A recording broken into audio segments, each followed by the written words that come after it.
C'est où, bordel? Alors, il est 17h17. Il fait 24 degrés, on est à Paris. Et voilà, quoi. Château Rouge. Donc, s'il te plaît, Bardella, il va falloir que tu t'occupes de ça et vite, parce que là, j'en peux plus, moi. Si quelqu'un à un moment donné vous interpelle et vous dit que vous n'avez jamais mis les pieds au pays, c'est-à-dire en Afrique, que ça soit dans les villes ou autre et tout, vous pourriez lui répondre « Si, j'y suis ». Petite vidéo aujourd'hui, on verra comment l'immigration a engendré un changement dans le décor, dans le paysage français. Et on va voir aussi quel est l'impact, c'est-à-dire ce que cela nous a apporté. Bon, bien sûr, les mauvais aspects pour ceux qui ne comprendront pas. Et il y a des bons aspects, mais ce n'est pas le sujet de la vidéo. Du coup, à tout de suite.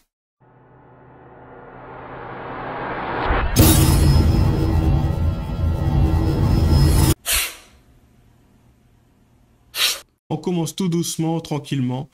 Non, je mens. Du coup, Granollers, Espagne, désolé si j'ai écorché le nom, gare centrale de Rennes-Fay. Encore une attaque au couteau, c'est vraiment triste de voir ce gamin traumatisé qui observe la scène. Il y a un gamin juste derrière. Donc, je flouterai, je pense. YouTube ne sera pas spécialement content du type de vidéo que je relais.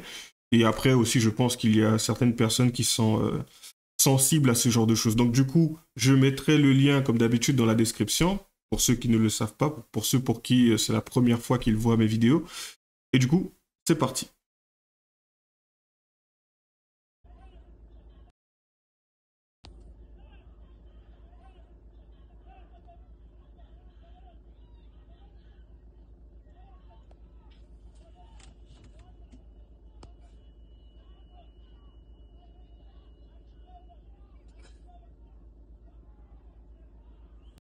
Donc, c'est quand même assez dramatique ce qui se passe, hein. Juste en dessous, bon, avertissement sur le contenu explicite. Bon, je vais le laisser ainsi, mais c'est une photo de l'état de la personne, en fait, qui s'est fait attaquer. Donc, bien sûr, ensanglanté et tout, ce qui est quand même dramatique. Encore, comme c'est marqué, encore une attaque au couteau. Donc, ce n'est pas la première fois. J'ai presque l'impression que c'est monnaie courante. Et comme je l'ai dit aussi dans une des vidéos, je ne sais pas si je la sortirai avant ou après, mais à Londres aussi, c'est pareil. Il y a une augmentation, une espèce de recrudescence. Et je ne pense pas que ça soit simplement en Espagne ou à Londres. Enfin, c'est un peu partout, hein. Donc, et je ne pense pas que ça soit les Français. Quand je dis les Français, je parle de ceux qui sont intégrés. Enfin, ce n'est pas le mode opératoire. Enfin, je n'ai pas l'impression. Du coup, on poursuit. J'ai d'abord cru que c'était un fake, mais non. La princesse Kate qui porte le voile dans son propre pays en visitant un centre communautaire musulman où un homme refuse de lui serrer la main. Les frères musulmans n'auraient pas rêvé meilleure image de soumission d'une grande nation européenne islamisme. C'est quand même intéressant. Alors, en visite à Londres, dans un quartier à majorité musulmane, la princesse Kate doit porter le voile et se voit refuser par un homme la main tendue. Soumission jusqu'où ramperas-tu? Très intéressant. C'est parti.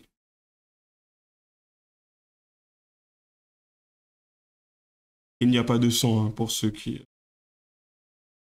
Donc voilà, juste ici. Ah, voilà. D'accord. Donc oui, petite retenue, tu me touches pas, t'es une femme, baisse-toi, baisse les yeux, ne me regarde pas. Si tu peux même te mettre à genoux et me regarder, ça ira très bien comme ça. Du coup, c'est quand même intéressant de voir la situation actuelle et je n'ai pas l'impression que cette vidéo soit récente, donc ça date et ça montre justement la raison pour laquelle aujourd'hui on en est là.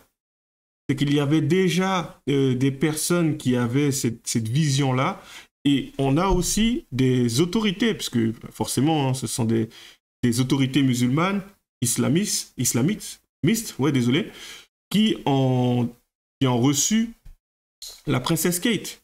Et aujourd'hui, nous en sommes là. C'est-à-dire que ces autorités, forcément, ont des fidèles, des adhérents, des partisans qui reçoivent ce message. Et je ne dis pas que forcément leur but, c'est d'aller à l'encontre du gouvernement ou d'essayer d'amener une forme de désunion dans la population. Mais la réalité, elle est là. Ne pas vouloir associer les religions ou différents types de comportements associés à la culture, qui fait qu'aujourd'hui, certaines personnes perdent les pédales, moi je trouve que c'est une forme d'hypocrisie, car on essaye de préserver une belle image. Et je dis on, bon, ça se passe à Londres, mais c'est aussi la raison en France. On essaie de préserver une belle image de ce qu'est la France, de ce que sont ces communautés. On essaie de mettre en avant la meilleure partie de cette communauté au détriment de la petite faction qui génère énormément de problèmes, que ce soit en France ou à travers le monde. C'est quand même intéressant. Allez.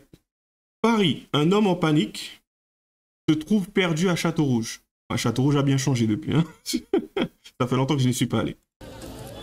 C'est où, bordel? Alors, il est 17h17. Il fait 24 degrés, on est à Paris. Et voilà, quoi. Châteaurouge. Donc, s'il te plaît, Bardella, il va falloir que tu t'occupes de ça et vite, parce que là, j'en peux plus, moi. J'en ai marre. Je me sens plus bien ici, je suis pas très bien. Merci, Bardel. Merci de faire le nécessaire pour la France. Allez, les Bleus, ils vont gagner la finale. Les Jeux Olympiques. Merci, Bardella. Il faut que tu nous enlèves tout ça, là, s'il te plaît. J'en ai ras-le-bol, j'en peux plus. Je sais pas ce qui se passe, mais là, c'est trop. Parce que là, j'en ai marre. On en a ras-le-bol. C'est où?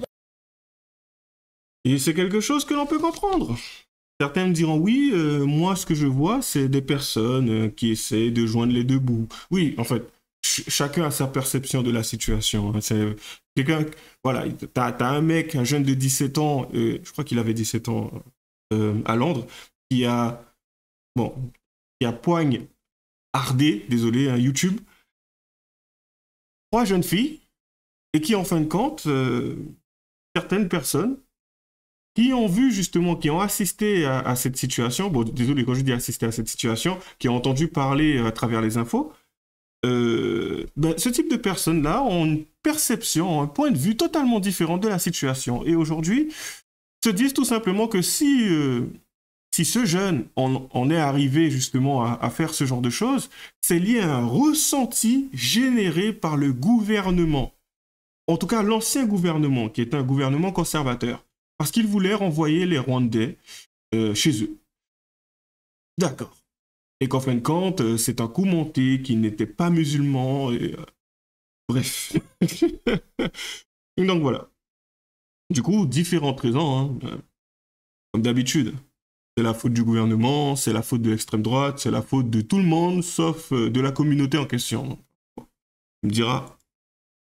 Et là, ça se passe à Marseille. Marseille, comme l'aime le député de la France Insoumise, vous vous rappelez Sébastien Delogu? C'est parti.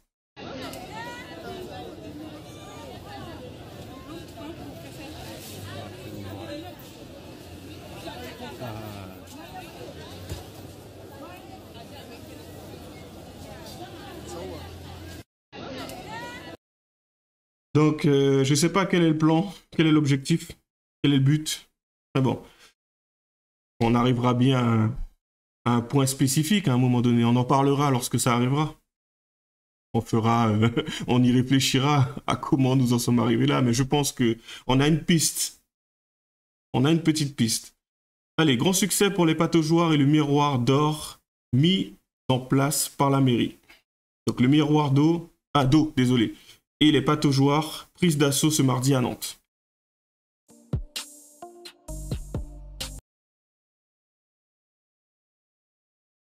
Désolé, le son, on va éviter les droits d'auteur. Donc voilà, la chaleur va durer encore plusieurs jours. Et on a une mixité, on a quelque chose de chaleureux. Plus qu'une quinzaine de pataugeoires et jeux d'eau sont ouverts cet été. Et ce n'est pas que j'ai un réel problème avec cela, mais c'est juste que je trouve... C'est un peu triste, en fait. Un mariage tchétchène, non pas au Royaume-Uni, mais bel et bien sur le sol français en Bretagne. Donc voilà.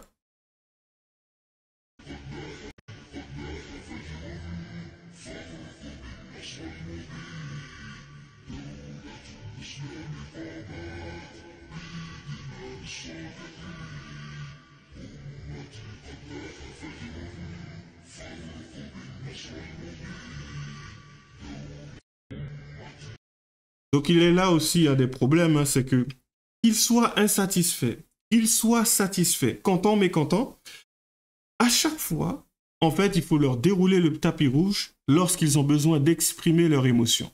Et bien sûr, on a une bande de personnes, que ça soit parmi noirs, arabes, blancs, bobos, peu importe, qui, tu sais, sont réceptifs, très influençables, hein, sont réceptifs à ce genre de mécontentement et ont besoin systématiquement de montrer à quel point ils sont humains.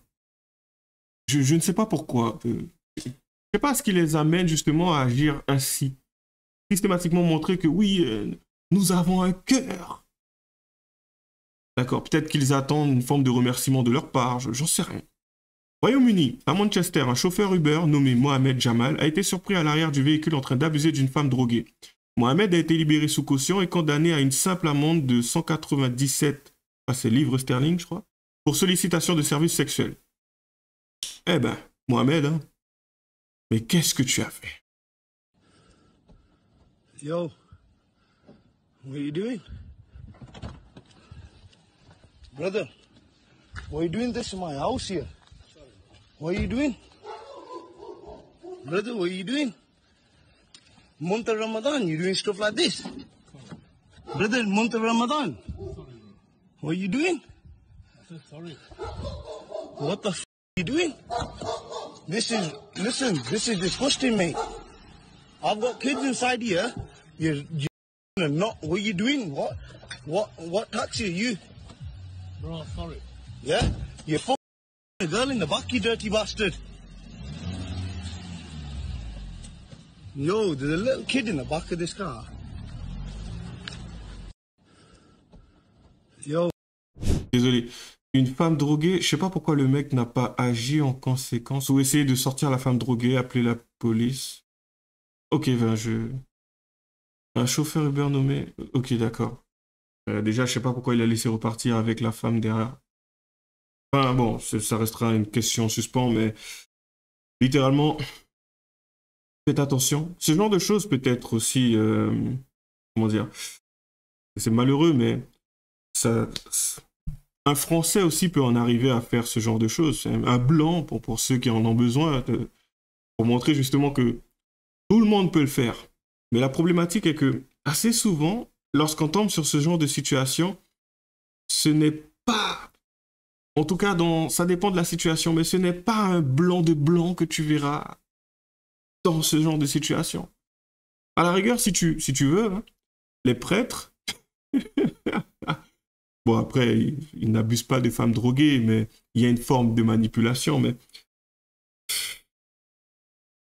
c'est juste déplorable ce genre de choses, comme d'habitude. Du coup, même nous les Maghrébins, en avons assez des autres Maghrébins. Dans cette vidéo, il explique que son père est en France depuis 35 ans et qu'aucun Français de souche ne l'a jamais ennuyé ou insulté. Et tu sais, c'est drôle, hein, parce que je pourrais tenir les mêmes propos. Le nombre de fois où je me suis fait arrêter par les forces de l'ordre, je crois qu'il y a une fois, on en est arrivé à un point, je ne sais pas si je l'avais déjà dit en vidéo, mais où le mec, il m'avait demandé, bon, normal, hein, enfin, ma carte d'identité, donc je lui ai remis, et c'est tout ce qu'il m'avait demandé sur le coup. Je lui ai demandé d'attendre 2 secondes que je lui donnais la carte grise. Donc du coup, je m'emploie justement à prendre la carte grise dans la boîte à gants.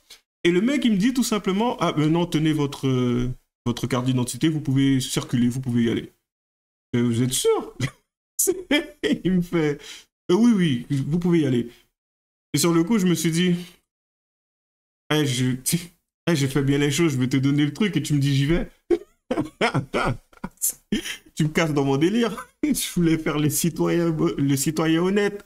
Je dis je voulais faire, désolé, je le suis de base. Mais laisse-moi faire mon truc jusqu'au bout, quoi. En fait, il m'a carrément dit d'y aller. Sur le coup, je me suis dit, bon, je suis pas le type de profil qu'il recherche. Donc, bon, voilà. Sur le coup. Et des moments comme ça, en fait, il y en a eu plein. Enfin, moi, à chaque fois que ça m'arrive, bon, ça m'a pas arrivé tant de fois que ça, mais le nombre de fois où ça m'est arrivé, ben, ça s'est terminé normal, quoi, en fait. Je suis vite reparti, bosser, ou voire même faire autre chose. Donc, comment ça se fait que moi, je me retrouve dans une situation où tout se passe bien? C'est quoi? J'ai de la chance? Ou je suis pas assez noir, peut-être. J'en sais rien. Allez, c'est parti. Mon père, ça fait 35 ans qu'il est en France. 35 ans, donc il est né en Tunisie, hein, il est venu pour travailler, bien sûr, pour s'assimiler au pays. Ça fait 35 ans qu'il est là. Il n'y a jamais, écoutez bien, il n'y a jamais un Français de pure souche qui est venu l'embêter, ou l'emmerder, ou l'insulter, des mots, bref, des mots, vous m'avez compris. La dernière fois au champ, 35 ans qu'il est là. La dernière fois au champ, une meuf, trentaine, elle passe, elle lui écrase le pied, sans dire pardon, rien du tout. Il se retourne, il lui dit la moindre des choses, c'est dire pardon, madame. Vous savez qu'est-ce qu'elle lui a répondu? À votre avis, elle lui a dit quoi? Normal, devant tout le monde. Hein. Elle lui a dit va te faire en cul. Va te faire en cul. C'est une dinguerie ou pas? Et c'est une cousine. C'est une maghrébine. Hein. Comme d'hab. Manque de respect. Toujours. Éducation zéro. Comment tu veux que ces enfants après ils soient bien éduqués si les parents ils font n'importe quoi? C'est ça le problème. C'est que même nous, les maghrébins maintenant, on essaie de choisir des écoles où il y a le moins de maghrébins possible. On essaie d'habiter là où il y a le moins de... Alors même nous, hein, même nous maghrébins en tant que maghrébins, hein, parce que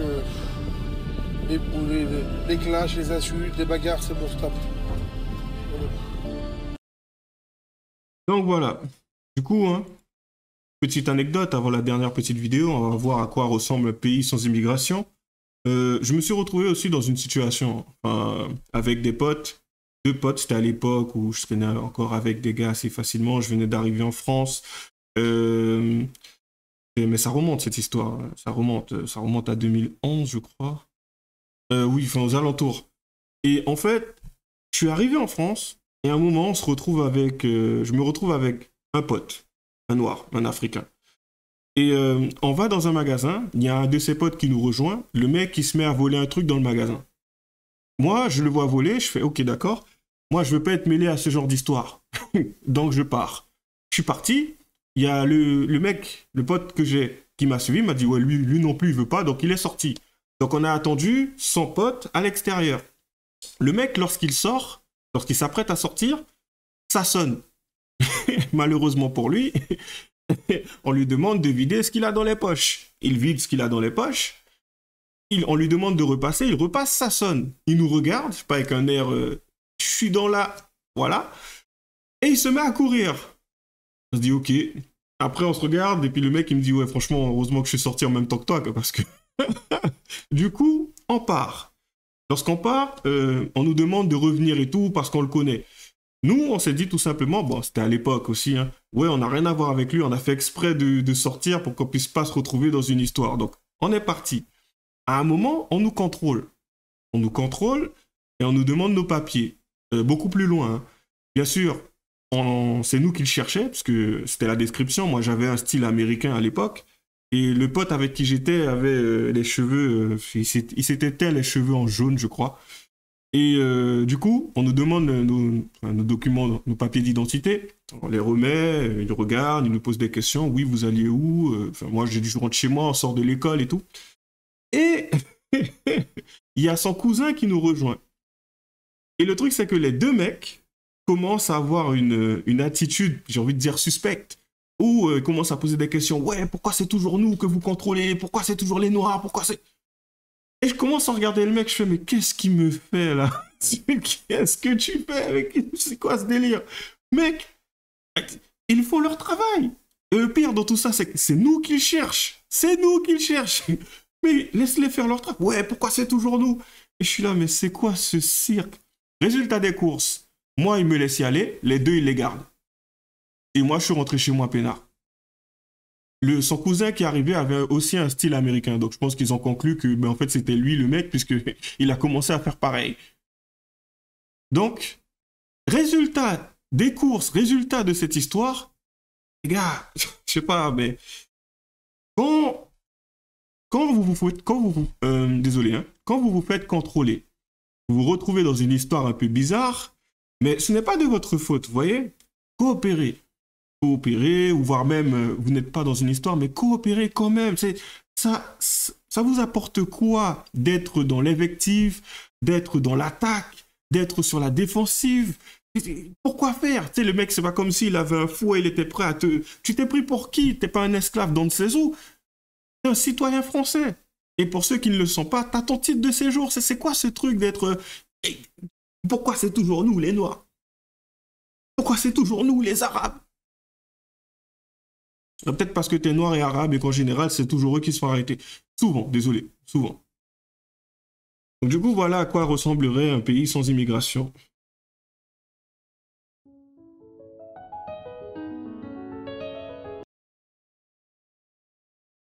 Je retire le sang, hein. Vous savez pourquoi.